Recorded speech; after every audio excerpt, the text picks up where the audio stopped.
In the first film about a secret spy group known as Kingsman, we learn they are well-dressed, courtly and perfectly groomed. But by the second film, there's a decidedly ungentlemanly whiff about them, of desperation. Kingsman, The Golden Circle comes 3 years after the first leg in the Matthew Vaughn-directed franchise, and it bodes poorly for the expected third. This sequel is an overlong, labored affair that lacks the fizz of its predecessor. Even an insane cameo by Elton John, in his full feather and rhinestone glory, can't save it.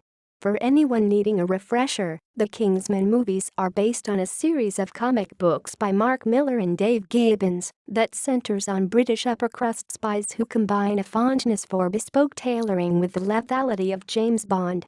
They hang out in a Saville Row tailor shop, sip tea, are fitted for 007-like gadgets, and save the world in secret. The first film introduced the working-class ex-sea, Taron Egerton, as a potential recruit who is championed by Kingsman leader Colin Firth, despite the younger man's crudeness and ill-breeding. He proved his mettle by foiling a diabolical plan hatched by a billionaire internet entrepreneur played by Samuel L. Jackson, whose weird lisp outlasted its welcome. The charm of the first film was the way it straddled the line between celebrating spy movies and mocking them. It had a winking, self-aware humor. Plus, the action sequences were absolutely stunning, with cameras doing 360-degree turns, cool slow-motion and acrobatic fight choreography. The humor has worn off by the second, even if the camera work is still spectacular. The music is very good too, from the use of Prince's Let's Go Crazy to making John Denver's Take Me Home, Country Roads into a stirring anthem.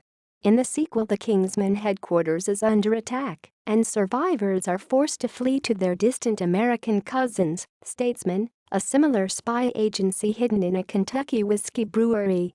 Firth is back, and sorely missed as the Kingsman leader.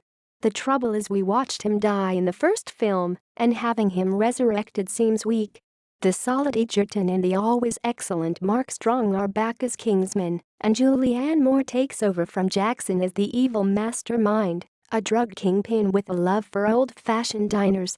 She proves deliciously campy in her controlled ferocity. Cross her and you'll end up in a meat grinder. Your successor will likely munch on you in a hamburger, yum. On the Yankee side, Channing Tatum has obviously been cynically added for pure eye candy appeal, and he misses most of the movie, anyway.